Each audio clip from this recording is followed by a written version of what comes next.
Aller-retour. Marseille, de nouveau.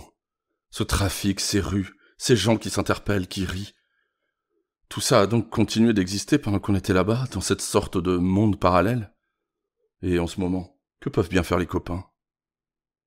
Lorsque j'arrive à la maison, mon frère y est déjà depuis 1 heure ou 2. Lui aussi vient d'Algérie, et après les premières effusions, nous faisons ce que nous pouvons pour, malgré le froid et l'humidité, rendre le logis un peu plus accueillant. Dès demain soir, en effet, ma pauvre mère y sera, et après-demain, l'inhumation aura lieu devant une foule impressionnante. Tout cela a été si rapide que j'ai du mal à réaliser. S'extirper du bled pour tomber dans ce tourbillon, et ces circonstances. Les derniers adieux faits, il reste quelques jours pour ranger la maison et la fermer jusqu'à l'été. Ma mère doit en effet rejoindre mes petits frères et sœurs à Berlin, où ils termineront leur année scolaire. On a sonné à la porte. Une assistante sociale militaire veut me voir personnellement. Ce qu'elle me propose est plutôt inattendu. Souhaiteriez-vous qu'on vous fasse muter à Berlin pour les 9 derniers mois qui vous restent à faire? Vous y seriez en quelque sorte soutien de famille, et vu les circonstances, c'est tout à fait possible. Je réfléchis quelques secondes. Berlin, la planque absolue. Vie confortable, même à la caserne, soirée en famille. Et puis non, je serais davantage un embarras pour ma mère qu'un soutien. Et puis les copains sont là-bas jusqu'au bout, y a pas de raison. Vraiment, vous avez bien réfléchi? J'en connais peu qui refuseraient. J'ai l'impression de lui faire de la peine. Pourtant je maintiens mon refus. Rien d'héroïque là-dedans, mais ça me gênerait de devoir ce privilège à la mort de mon père, tandis que les copains vont devoir continuer sous prétexte qu'ils n'ont perdu personne. Déjà, avant la conscription, on m'avait proposé de passer mes 28 mois en soutane dans une école catholique du Liban. Je rappelle que le Liban de l'époque était surnommé la Suisse du Moyen-Orient, tant ce petit pays francophile, francophone, multiconfessionnel, béni par Dieu comme par Allah, était devenu paradisiaque. On a peine à croire que, dévasté par des années de guerre, il ait pu devenir la triste colonie syrienne qu'il est aujourd'hui. Ce service d'église remplaçant l'autre était le fruit d'un arrangement jésuito-gouvernemental, reconnaissance déguisée de l'objection de conscience, mais au seul bénéfice des gens portant soutane. Avec une grosse majorité de mes copains de séminaire, nous avions trouvé que ça n'était pas très correct de tirer ainsi notre épingle du jeu en laissant les autres aller au casse-pipe sans nous, tandis qu'on se prélasserait, conscience pure comme le cristal, dans les délices de Beyrouth. Toujours est-il que je me retrouve pour la 3e fois sur le chemin du bled. Le train, le camp, Sainte-Marthe, trajet familier, mais cette fois-ci je fais le voyage avec mon frère bien-aimé, qui lui s'est engagé avec l'idée de faire une carrière d'officier.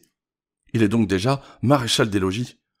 Nous nous faisons une joie de partager la même cabine sur le bateau, mais c'est sans compter sur l'omniprésente stupidité bureaucratique, bien qu'il y ait toute la place voulue, que nous soyons frères, et que nous venions de perdre notre père. On nous fait savoir sèchement qu'il n'est pas question de mélanger le torchon d'homme de troupe que je suis avec la serviette de sous-officier qu'est mon frère. Et la serviette a beau plaider et supplier en faveur du torchon, nous sommes contraints de nous quitter sur le quai de Marseille et de rejoindre qui sa cabine, qui le cloaque de la cale. Le petit chef minable à qui l'on a confié la garde de cette loi d'airain pourra ce soir s'endormir douillettement, avec la conscience du devoir accompli. Train jusqu'à Batna, avec étape à Constantine. Je connais aussi. Cette fois-ci, seul militaire dans le wagon, je peux presque me prendre pour un civil. Et tiens, tout qu'à jouer les civils, je m'offre le wagon-restaurant. Le premier de ma vie. Un régal. Dans l'après-midi, c'est une fois de plus l'enchantement de l'arrivée à Constantine. Cette fois-ci, je peux me permettre une visite plus approfondie, qui m'amène dans la soirée tout au bord des gorges. J'y déniche une auberge minuscule, vieillotte, dont les fenêtres donnent sur le grand vide sauvage. L'hôtesse est une charmante dame, presque aussi vieille que sa maison. Elle y est d'ailleurs née, m'explique-t-elle, et pas question pour elle de déménagement, quels que soient les événements à venir et le manque de clientèle qui se fait déjà bien sentir. Je serai le seul cette nuit à occuper l'auberge. Ma logeuse est aussi enracinée sur ces rochers que les vieux pins tordus à quelque distance de là, et comme eux, elle y finira ses jours. J'ai encore le temps, avant le train pour Batna, de me diriger vers un établissement de bains arabes que m'a conseillé mon hôtesse après le petit déjeuner. En y pénétrant, j'ai une certaine appréhension, constatant que je suis le seul Européen, et a fortiori le seul militaire. Ce sentiment disparaît bien vite pour faire place à un véritable éblouissement. Un palais rutilant, entièrement habillé de faïences anciennes, d'une propreté absolue.